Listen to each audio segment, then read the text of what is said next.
رکھ رضا ذرا تو ہے عبد مصطفیٰ خوف نہ رکھ رضا ذرا تو ہے عبد مصطفیٰ تیرے لیے امان ہے تیرے لیے امان ہے اللہ رب محمد صلی علیہ وسلم نحن عباد محمد صلی علیہ وسلم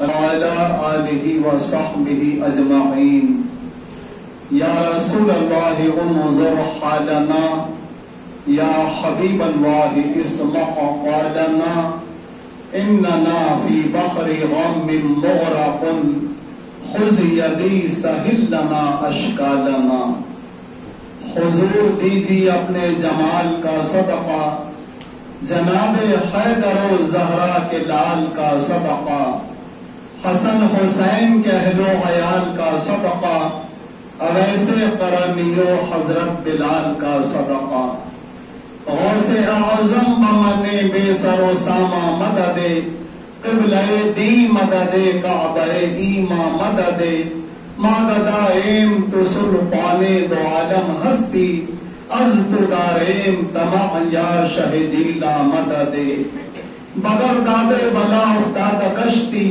ضعیفان و شکستہ رات پشتی بحق خواجہ عثمان ہارونی مدد کنی یا معین الدین چشتی قادریم نعرہ یا غوث الاعظم میزنم دمز شیخ احمد رضا خان قطب عالم میزنم حضرات اہل سنت السلام علیکم ورحمۃ اللہ تعالی وبرکاتہ درود شریف پڑھ لیجیے اللہم صلی علی سیدنا مولانا محمد معدن الجود والکرم منبع العلم والحلم والحکم وبارک وسلم صلاة و سلاما علیکہ یا سیدی یا رسول اللہ صلی اللہ تعالی علیہ وسلم عزیز سنی حنفی مسلمان بھائیوں اللہ کریم کے احسانات میں سب سے بڑا احسان یہ ہے کہ اس نے ہمیں اس 15ویں صدی ہجری میں مسلمان پیدا کیا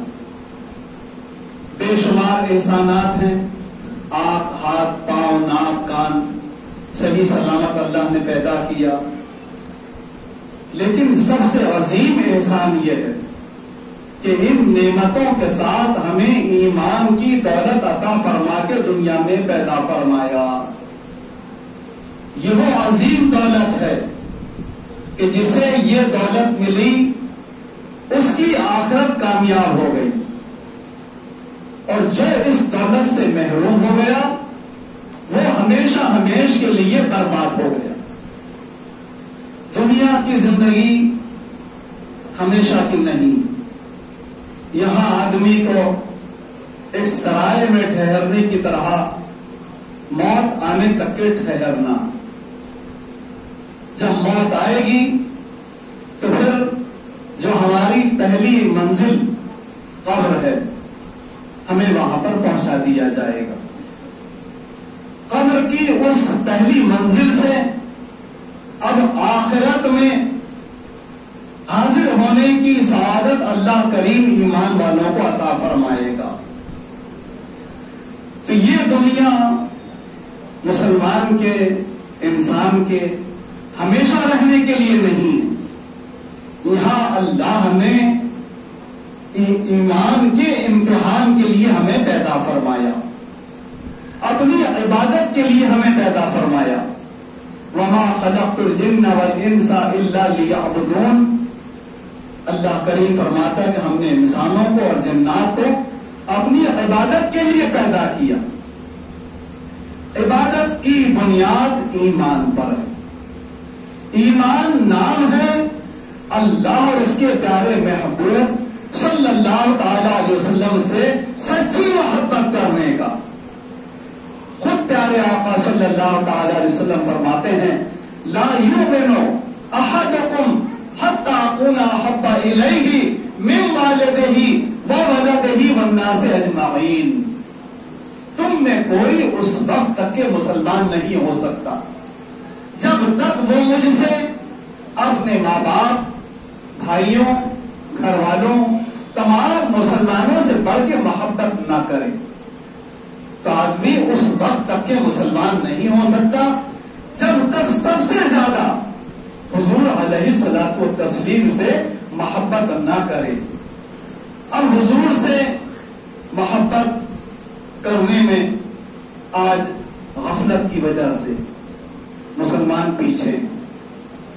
اس غفلت ہی کی وجہ سے آج مسلمانوں کے ایمان کو حملہ کر کے ٹارگیٹ کیا جا رہا ہے. ناواقفی کی وجہ سے، ایمان کی اہمیت نہ جاننے کی وجہ سے، اسلام کی عظمت کو نہ سمجھنے کی وجہ سے، آخرت کی ہمیشہ ہمیش کی زندگی ایمان کی بنیاد پر ہمیشہ چین میں گزرے گی، اس پر یقین کامل حاصل نہ ہونے کی وجہ سے حادثات ہو جا رہے ہیں.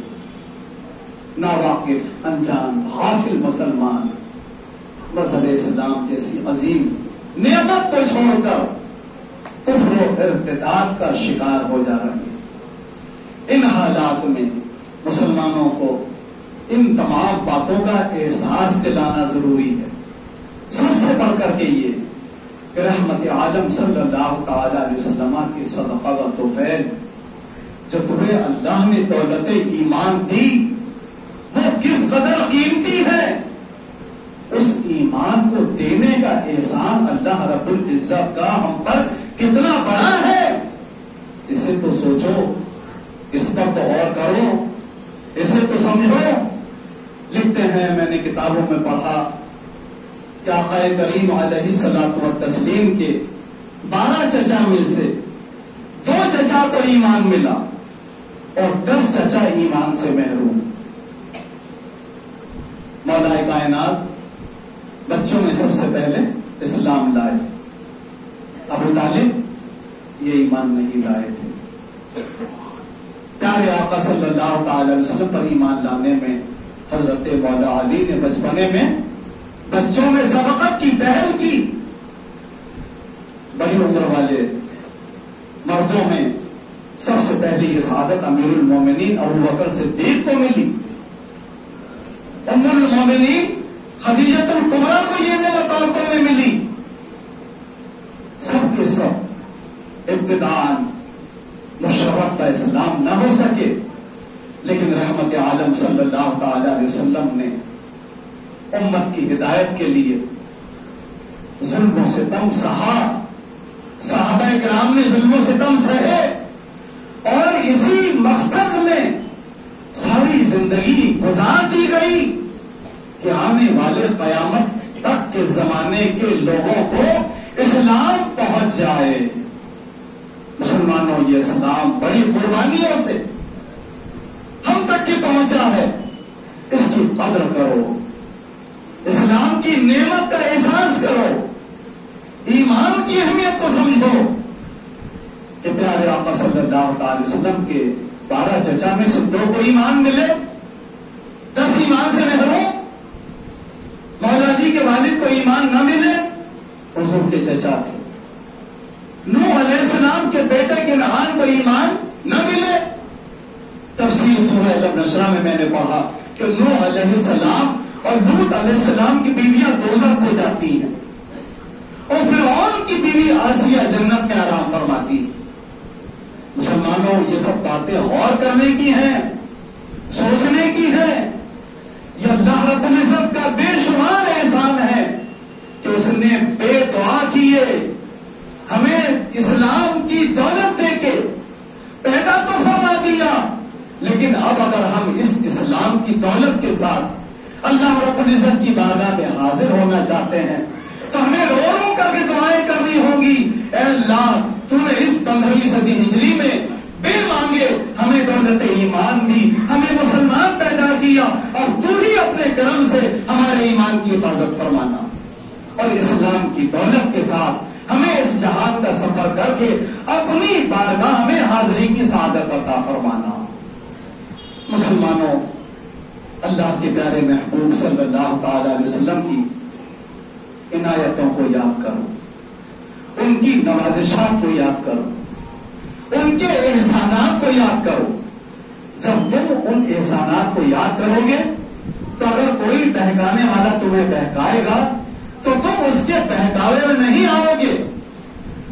لکھتے ہیں اعلی حضرت کے والد ماجد آقا کریم علیہ الصلوۃ والتسلیم ابھی پیدا ہوئے, اپنے رب کی بارگاہ میں سجدہ فرمایا. سجدہ کرنے کے بعد جو سب میں پہلی یاد آئی وہ ہم گناہگاروں کی یاد تھی. فرماتے ہیں رب حبلی امتی, رب حبلی امتی, مولا میری امت گناہگار ہے اسے میرے حوالے کر دے, میری امت کی مغفرت فرما دے. اللہ اکبر.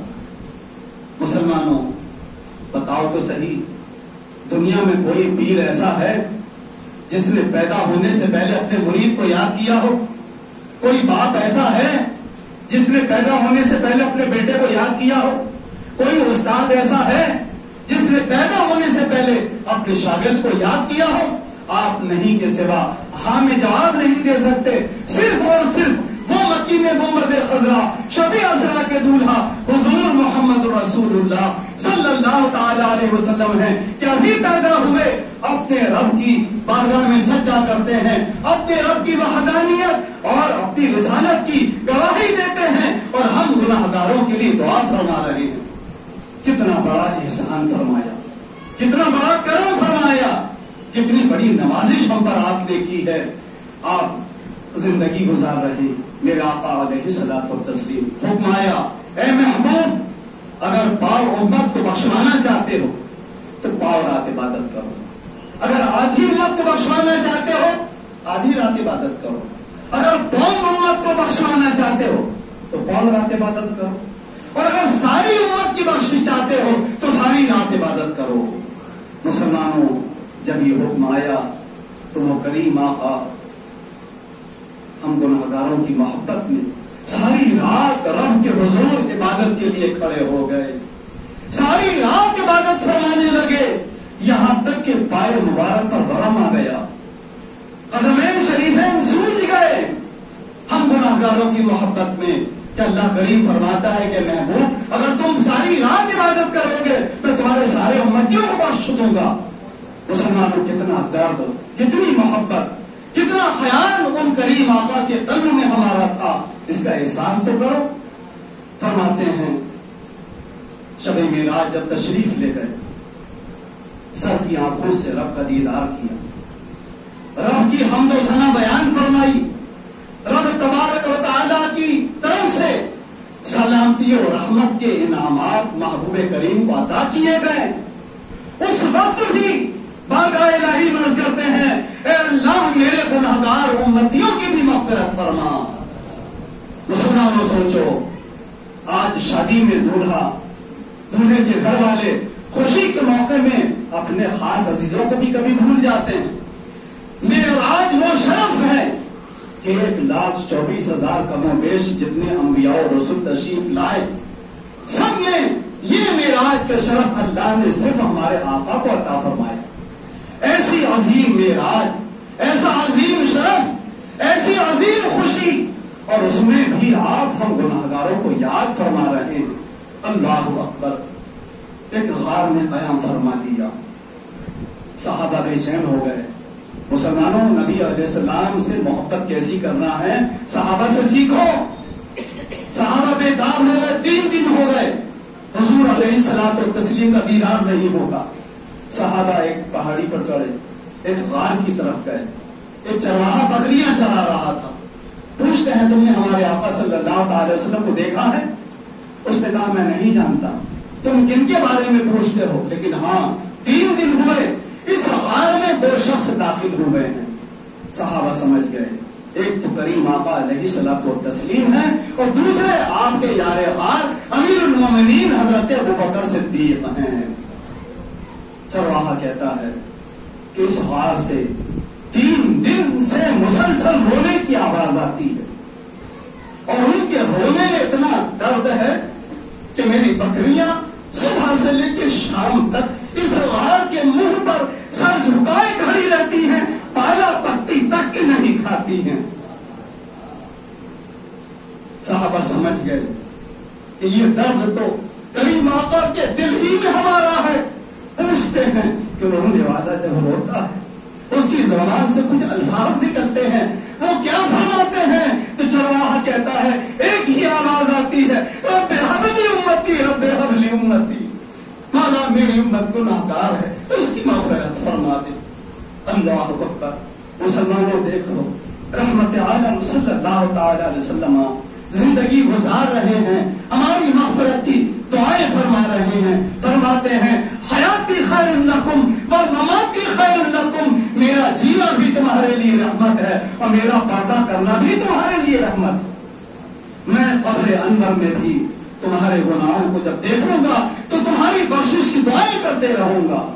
مسلمانوں، دنیا سے تشریف لے جانے کے بعد بھی ہمارے آقا آج قبر انور میں ہمارے گناہوں کو دیکھتے ہیں تو رنجیدہ ہو جاتے ہیں، غمگین ہو جاتے ہیں، اور بارگاہ الہی میں ہماری بخشش کی دعا فرماتے ہیں۔ قیامت کے دن رب تبارک و تعالیٰ کے حضور سجدے میں سر رکھ دیں گے، اپنی گناہگار امت کی بخشش کے لیے اصرار کریں گے، رب تبارک و تعالیٰ کی رحمت جوش میں آئے گی۔ اللہ کریم فرمائے گا اے محبوب سب اٹھاؤ، عرض کرو، تمہاری بات سنی جائے گی، عرض کریں گے مولا میری امت کی مغفرت فرما دے۔ فرماتے ہیں کہ میں اپنے ایک ایک امتی کی جب تک قیامت کے دن مغفرت نہ کروا لوں گا اپنے رب کی بارگاہ میں عرض ہی کیے جاؤں گا۔ اللہ اکبر۔ مسلمانوں سوچو، کیا کسی کے باپ، کسی کے استاد، کسی کے پیر نے اپنے مرید، اپنے بیٹے، اپنے شاگرد کے ساتھ ایسی محبت کی ہے؟ ایسے کریم، ایسے رحیم، ایسے شفیق ہمارے آقا ہم سے محبت فرمانے والے، اور آج ہم ان کی محبتوں کو بھولے ہوئے ہیں۔ اے میرے عزیز سنی حنفی مسلمان بھائیوں، حضرت امیر المومنین ابوبکر صدیق رضی اللہ تعالیٰ عنہ کا وصال ہوا، ڈولا رکھا ہوا ہے، مولا علی نے ایک نعرہ لگا دیا۔ لوگوں نے عرض کیا کہ اے علی، یہ نعرہ لگانے کا کون سا محل ہے، کون سا موقع ہے؟ امیر المومنین مولا کائنات حضرت علی رضی اللہ تعالیٰ عنہ فرماتے ہیں اے لوگوں، میں نے وہ دیکھا جو تمہیں نظر نہیں آیا، میں نے دیکھا حضرت ابوبکر صدیق کے جنازے کے سرحانے رحمت عالم کھڑے ہوئے ہیں اور دعا کر رہے ہیں اے اللہ میری امت کے بوڑھوں کو ابوبکر کے طفیل بخش دے۔ مسلمانوں، ان کی شفقتیں یاد کرو، ان کے احسانات یاد کرو، دنیا میں پیدا ہونے سے لے کر کے دنیا سے تشریف لے جانے تک آپ کو یاد کرتے رہے، آپ کی بخشش کی دعائیں کرتے رہے۔ رحمت عالم صلی اللہ تعالی وسلم کو قبر انور میں رکھا گیا، لمحہ مبارک جنبش میں ہے۔ حضرت فضل یا قسم بن عباس نے اپنے کان سرکار کے نورانی ہور شریف پر رکھے کہ ساری زندگی ہمیں یاد کیا، دنیا سے تشریف لے جاتے وقت اب کس کو یاد فرماتے ہیں؟ اس وقت بھی یہی عرض کر رہے تھے رب ہب لی امتی، رب ہب لی امتی، رب ہب لی امتی، مولا میری امت گناہگار ہے، اس کی بخشش فرما دے۔ تو میرے عزیز سنی حنفی مسلمان بھائیوں، یہ علماء ربانیین نے سرکار کی شفقتیں عنایتیں اپنی کتابوں میں لکھ کر کے آپ حضرات کو سنانے سمجھانے کے لیے، مسلمانوں تک پہنچانے کے لیے ہمیں عطا کیا ہے۔ لہٰذا ان نصیحتوں کو یاد کرو اور مذہب اسلام پر مضبوطی کے ساتھ قائم رہو۔ اگر یہاں پر تمہیں کوئی پیس بھی دے تو پس جاؤ، لیکن حق سے مت ہٹو۔ اللہ کریم جنت کی بہاروں سے تمہیں قیامت کے دن مالا مال فرمائے گا۔ دنیا سے ایک دن جانا ہے، جس طرح جان جانی ہے اسی طرح جان چلی جائے گی۔ آپ کو اگر اللہ نے آپ کی قسمت میں کوئی تکلیف نہیں لکھی ہے تو ساری دنیا مل کر آپ پر ظلم و ستم کے پہاڑ توڑنا چاہے تو کانٹا بھی نہیں چبھا سکتی، اور اگر کوئی تکلیف مقدر میں لکھی ہے تو روایت میں آتا ہے کہ قیامت کے دن اللہ کریم ایمان والے اپنے امتی کو جنت کی خوشبودار ہوا کا ایک جھونکا عطا کروا کر کے پوچھے گا بتا تجھے دنیا میں کوئی تکلیف پہنچی؟ وہ ایک جنت کے خوشبودار جھونکے میں ایسا مست ہوگا، عرض کرے گا مولا دنیا میں تو مجھے کوئی تکلیف ہی نہیں پہنچی۔ طے شکار کرے گے عزیز سنی حنفی مسلمان بھائیوں، اپنی غربت پہ ناز کرو۔ رحمت عالم نے مفلسی کو کلیجے سے لگایا تھا، حکم تھا اے محبوب اگر آپ کا ہو تو یہ پہاڑ سونے کے بن جائیں، لیکن میرے آقا نے سونا پسند نہیں کیا، پہاڑوں کا سونا بن کے ساتھ میں چلنا گوارا نہیں کیا۔ محنت مشقت کی زندگی گزارو، اہل سنت کے عقیدے پر قائم رہو اور حنفی مسلک پر مضبوطی کے ساتھ قائم رہو، حنفی مسلک سے مت ہٹو۔ نماز صحیح عقیدہ سنی حنفی امام کے پیچھے پڑھو۔ یہ نماز ایسی نہیں ہے، یہ جمعہ کا جو امامت کا جو مسئلہ ہے یہ تو ایسا اہم مسئلہ ہے کہ یہ مسئلہ جو ہے اگر کمیٹی اپنی طرف سے چاہے تو بھی نہیں کر سکتی ہے۔